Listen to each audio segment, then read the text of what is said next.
এক সাগর রক্তের বিনিময়ে যারা বাংলার স্বাধীনতা এনেছিল, যারা ছিনিয়ে এনেছিল একটি নিজস্ব ভূখণ্ড, লাল সবুজের পতাকা, সেই শহীদ বীর সেনানীদের শ্রদ্ধা জানাতে আজ বিজয় দিবসের এ দিনে সাধারণ মানুষের ঢল নেমেছে জাতীয় শহীদ স্মৃতিসৌধে। আজ ভোরের লাল সূর্যটা উঠেছিল মহান বিজয় দিবসের বার্তা নিয়ে। সূর্যোদয়ের সাথে সাথে মহামান্য রাষ্ট্রপতি, প্রধান উপদেষ্টা, উপদেষ্টা মণ্ডলী, যুদ্ধাহত বীর মুক্তিযোদ্ধারা শ্রদ্ধা নিবেদনের পর সর্বসাধারণের জন্য খুলে দেওয়া হয় জাতীয় শহীদ স্মৃতিসৌধের প্রধান ফটক। এরপরেই এখানে নামে সাধারণ মানুষের ঢল। মুক্তিযুদ্ধের ৫৪তম বিজয় দিবসে এভাবেই ভরে ওঠে শহীদ বেদি। লাল সবুজের পতাকার রঙে যেন রঙিন হয়ে ওঠে সারা এলাকা। পতাকা আগের মতো একটু ভালোই চলতেছে। ধরতে গেলে আগের মতোই আর কি।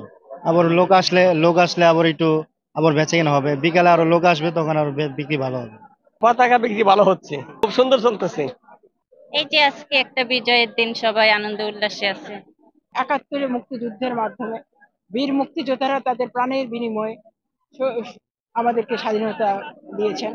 বৈষম্য বিরোধী আন্দোলনে ফ্যাসিস্ট সরকারের পতনের পর এবারের বিজয় দিবসে সাধারণ মানুষের বাঁধ ভাঙা উচ্ছ্বাস আর স্লোগানে মুখরিত হয়ে ওঠে স্মৃতিসৌধ আঙিনা। ৭১-এর বীর সেনানী শহীদ মুক্তিযোদ্ধাদের বুকের তাজা রক্তে গড়া ৫৬,০০০ বর্গ মাইলের এ বাংলাদেশ ধর্ম বর্ণ নির্বিশেষে যেন সকলের বাংলাদেশ। এই লাখো জনতার ঢল এটাই যেন প্রমাণ করছে। দীর্ঘ ১৭ বছরের পরে আমরা এইখানে একটা শ্বাসরুদ্ধ পরিবেশের মাধ্যমে, আমি অসুস্থ মানুষ, তারপর আমি এখানে এসেছি যে স্বাধীনতা যাতে আমরা ভোগ করতে পারি।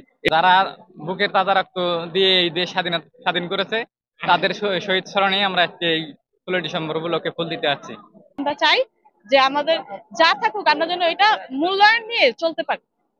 ঠিক আছে, আমরা এরকম কোনো মারামারি বিরোধী দল এগুলি চাই না। বিজয় দিবস যেমন আনন্দের, তেমনি এই দিনটি গভীর বেদনারও।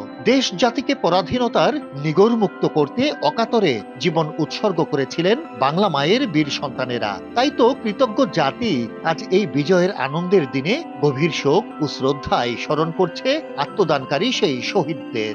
আমরা মনে করি যে জাতির শ্রেষ্ঠ সন্তান, তারা আমাদের এই দেশ বিনির্মাণে তাদের জীবন দিয়েছেন। তো স্বাভাবিকভাবেই তাদের প্রতি আমাদের যে শ্রদ্ধা, সেই শ্রদ্ধা সারা জীবন আমরা সেই শ্রদ্ধাটুকু বহন করেই যেতে চাই জাতির শ্রেষ্ঠ সন্তানদের প্রতি। আমাদের এই স্বাধীনতা যেন অক্ষুণ্ণ থাকে, সেই জন্য আমরা সকলেই সচেষ্ট থাকবো ইনশাআল্লাহ। লাখো মানুষের এই ঢলে যেন একাকার, ছোট বড়, যুবক বৃদ্ধ, ধর্ম বর্ণ নির্বিশেষে সকলেই।